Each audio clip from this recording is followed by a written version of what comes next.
Hello, it's me, Moist Andy again, and today what I'm going to be talking to you all about is how chronic illness is manifesting itself throughout our current healthcare system. See, doctors these days, they follow something called an allopathic model.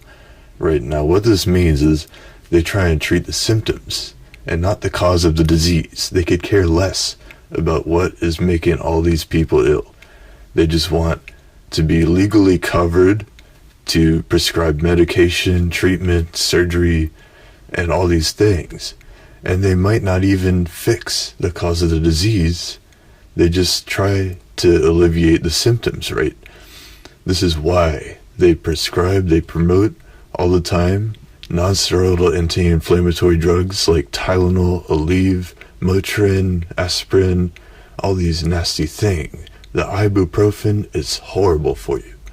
What it does is it destroys your natural healing process. To heal the cartilage naturally, it just blocks the inflammation, which is the natural process by which you heal yourself from an injury. Okay, you can't just ignore the cause of the disease and treat the symptoms. This is no good at all. Now, I've been in the hospitals just doing little x-rays, I'm not a doctor or anything, but I've made some major, groundbreaking observations in the short 6 or 8 months that I've been doing this. So, I got some notes here. I've been training to be a radiography technologist for about 8 months. During this time, I was gaining valuable experiences while working full days at several hospitals. The main reason I wanted to try learning how to take x-rays on people is because it gives me a great deal of insight into the healthcare shortfalls which Americans are facing. When I see people from all walks of life, I take their x-rays and I take a brief history and I acknowledge their symptoms. And I figure out the reason for the exam, This is important. This succinct conversation with each patient gives me the opportunity to get a general survey to the extent which chronic disease and all these conditions are just destroying so many of our lives. And a slow, miserable way to die from typically preventable stuff is just no good. Next page. There's a bunch of idiopathic conditions which are acquired by medically acceptable means, okay? What idiopathic means, it's basically the Latin root word idiot, okay? It means they were unintentionally the cause of something that happened in a hospital. The decision of a doctor caused this to happen. So, for example, when a patient seeks medical care for minor ailments, sinusitis, chronic cough, whatever, sciatica, a medical doctor will usually start by identifying their diagnosis as using imagery, labs, tests, and once they've found a diagnosis and it's been somewhat narrowed down, they can just they're already over-prescribing them by that point, but with dangerous, very hazardous medications, which may commonly cause even more health complications. There is a high concern regarding our current allopathic healthcare system because it is clearly rendering sick patients into a worsening status. And what I'm not trying to say here is that doctors are pursuing necessarily harmful actions purposefully, but they have legal ramifications if they don't treat the symptom. There's very strict restrictions and regulations in the system that's really hindering the way we treat people. And it's just guiding them to have treatments that are prescribed to them, which are overly aggressive. And they don't even fix the cause of the symptoms, the cause of the disease. They just try to alleviate the symptoms. So, I wish to all the physicians, if any of you are watching this, I don't care if you are or not, but I wish that all these physicians in America could just try and educate themselves about alternate therapies and herbalism. You see, I'm an herbalist. You can see the videos I've made recently, all about how to make your own nice potion.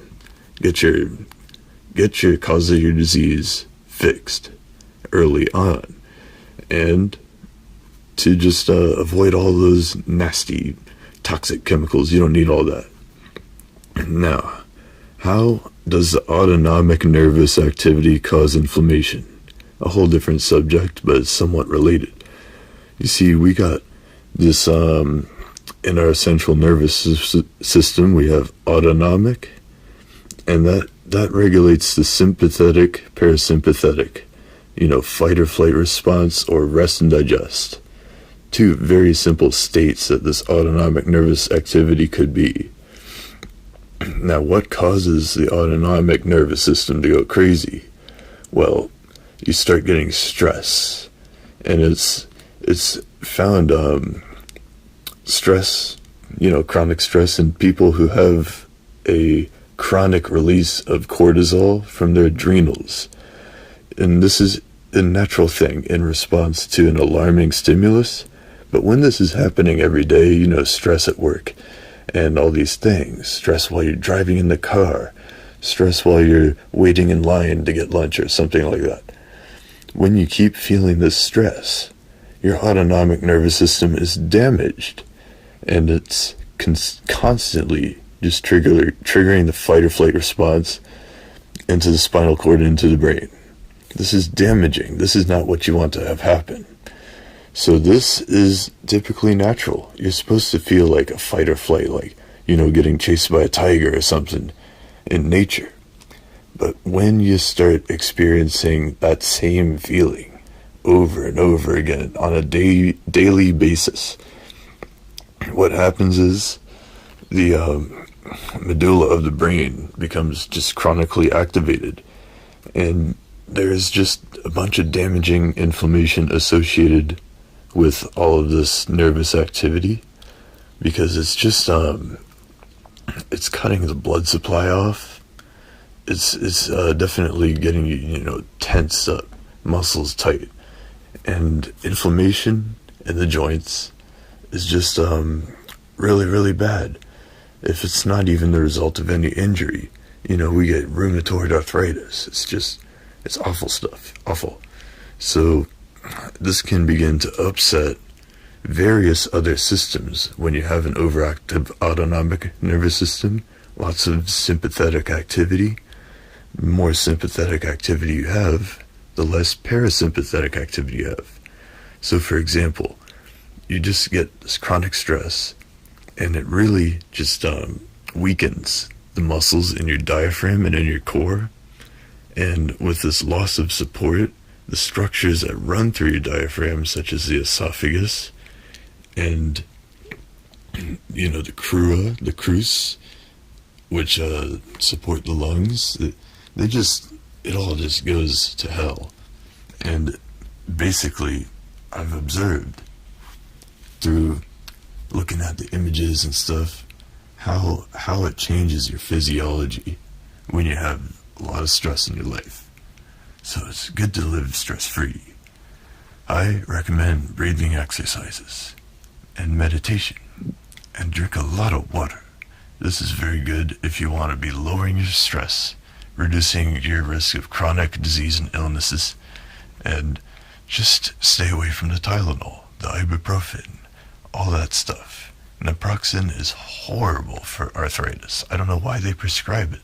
Maybe it's just because they want you to make you worse, so they can get more money off of treating a patient such as, someone who's really arthritic. It's just, it's kind of really, it's an epiphany to me, just seeing how all this works out. And I'm just like, wow, the solution is just obvious. You should be promoting good diet, lots of movement, healthy exercise, and even people with chronic diseases, bedridden people, they can have some kind of degree of physical therapy, and, just get them to drink more water and get plenty of sunshine, fresh air, breathing exercises, all these good things. Next thing I want to talk about is just how people get injured shoulders with, forward head carriage. You see people, they go like this. It tense their shoulders up. Their head is just forward. It's all like this. A kyphotic cervical curvature. What it does is it impinges your thoracic outlet. All those blood, arteries, vessels, and all those nerves that run into your shoulder from your neck. When those get choked off, your shoulder starts getting, rotator cuff impingement syndrome. You get labral tears, all kinds of tendinitis, all kinds of bad stuff. Now, how to fix the forward head carriage and get a more lordotic, natural curvature in your neck. I recommend sleeping on top of your belly, just face down into the pillow, just to help reverse that curve, because you don't want to have this neck, head's 15-pound bowling ball. You don't want that to be damaging all your discs, all those ligaments in your neck. So, it's good to stay hydrated, keep everything nice and mobile in there, move your head around, Don't have tight muscles. Try to have a nice posture, sit up straight and tall, like this. This is what you want to do. And basically, over time, you're going to be healing the cartilage, assuming that you're going to stop taking Tylenols and ibuprofens and all these nasty things.